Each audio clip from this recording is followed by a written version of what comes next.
Curtis Calhoun here with MMA News, and my next guest is another big fight coming up next month against Chris Wade. Trilogy fight in the PFL. Bubba Jenkins joins me again today. How's it going, Bubba? What's going on, man? Thank you for having me. And like you said, trilogy fight. So it's the big three. I'm excited for this one. And let's put a feather and a camp and a stamp and a cherry on top of this one.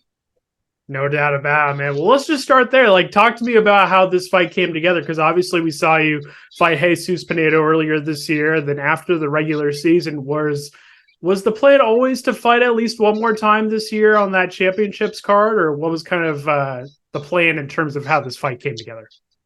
Well, the plan was to fight for the championship and win that. Um, Pinedo threw a ton of punches and a ton of wrenches in that plan. Me being the number one seed and him storming me the way that he did. It definitely threw off everything that I was planning that night and everything I was planning for the year. So we kind of went back to the drawing board. Licked our wounds, humbled ourselves a little bit, and obviously was hungry to want to get back in there and get that taste out of our mouth. We did everything that we could in the camp to prepare for that fight.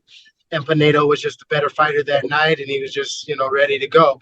So, we go back to the drawing board, and we're going to look into, like I said, get that taste out of our mouth, get back on the horse, and, try again. That's what warriors do. Oh, yeah, I got you. And what I meant was, how did the plan in terms of the Chris Wade fight come together? Was this something that you expected the trilogy to happen after the Pinedo fight, or was this kind of something that kind of had a mind of its own, or how did that work out? I don't.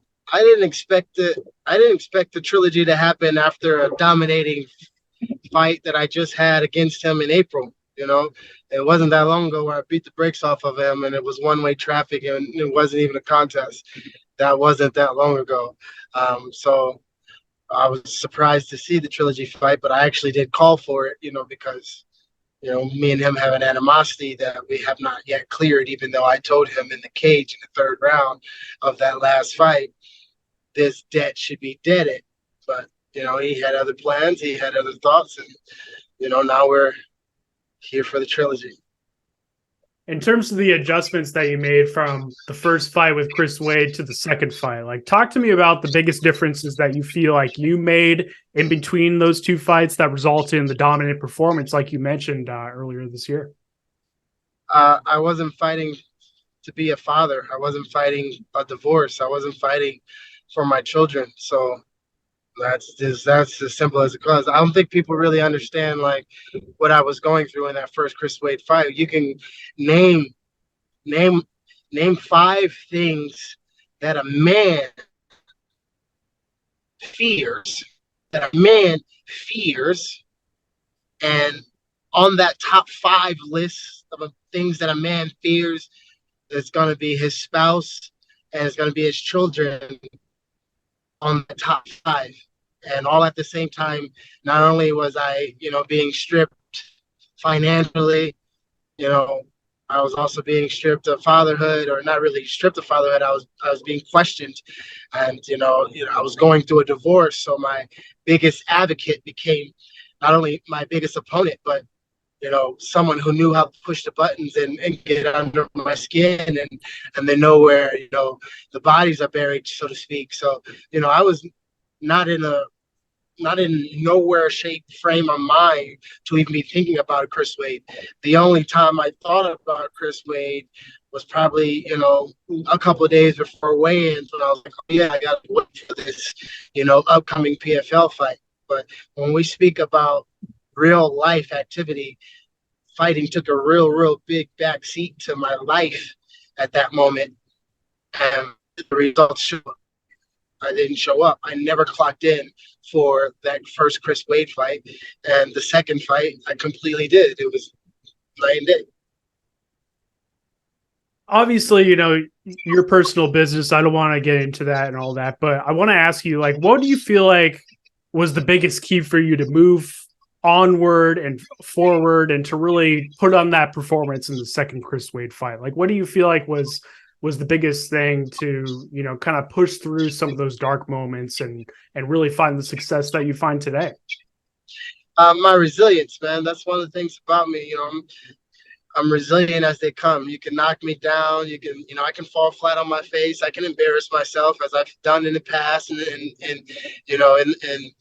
other immature moments of growth and growing in the sport, and not only growing in the sport, but growing as a human being. And one thing that I've learned is that I am resilient. You just can't kill me. I continue to come back. I'll pick up a scar here, two or there, and a learning not and a learning understanding of what I did wrong.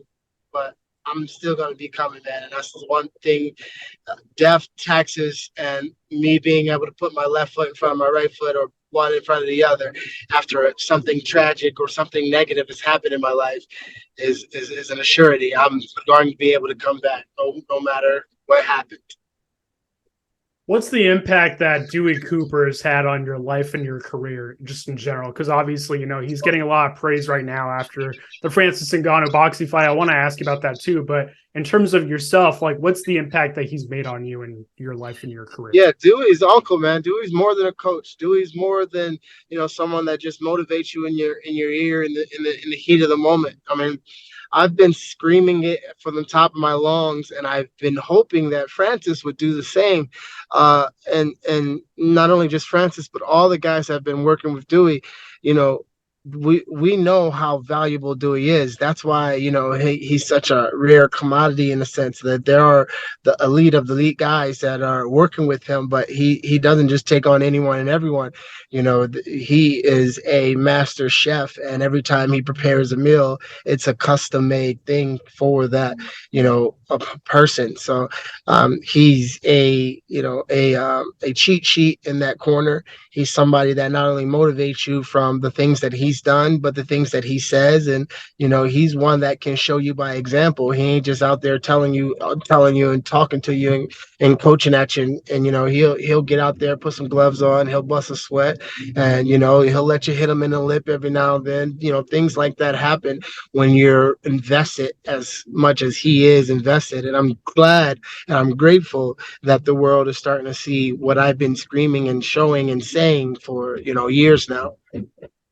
Did you get a chance to watch the Francis Ngannou Tyson Fury fight? What'd you make of it? Absolutely. I was going to fly out there to finish the last little bit of my camp, but with the visas and everything, and not having any bodies, the big thing about going out there was everybody was going to be a big boy, and there was not going to be a 45 pounders, 55 pounders to really work with. So, as much as I would have loved being around that type of greatness and being out there with Dewey, there weren't many bodies to work with. So I thought it was an amazing fight. Boxing still shows you that it has the flaws that they have. They were never going to allow a person like Francis to beat a person like Tyson in that type of matchup. So, we give a great praise to what Francis did, but we know from not only the underdog story, but the greatness that he showed, that they're going to try to take it from you no matter what, no matter who you are, from the story that he's come from the sand dunes of Cameroon to where he's at now. He's an underdog story, and it's best that they wrote it this way, because Hollywood doesn't know what it's doing when it comes to real stories. Absolutely, man. And last question for me. Once again, I really do appreciate the time. I know you're kind of on the move today, but what's your message to PFL fans ahead of this fight? What's your message to Chris Wade? What kind of performance can they expect next month? I have a zero message to it, Chris Wade. When you ask me, what do you have to say to Chris Wade? And then Bubba puts out message to Chris Wade. I have nothing to say to Chris Wade. Everything that I've already said to Chris Wade, he knows it, and he's heard it, and I've said it, and I meant it. That's when I meant it. That's when I said it. From now on, I'm all action with Chris Wade. I have no more to say to Chris Wade. Even in the last victory, I take my mouth up and I let him know that we were done with that. I've sold the fight as much as I need to sell the fight. I want PFL fans to know Badman is showing up in DC, East Coast, in my backyard from Virginia, like we know how to. We're going to put on a show, an amazing show. We're going to try to get that nasty taste out of our mouth from the victory, from the last defeat that we had, and show that we're growing and learning. But for the most part, man, bad man things all 2023. We're not changing nothing with that statement, that motto, one-way traffic when it comes to this next fight. Looking forward to it, man. Well, Bubba, it's always great to chat with you. All the best with these next few weeks, and I'm sure we'll chat again soon, man. Thank you so much for the time. All right, buddy. Thank you.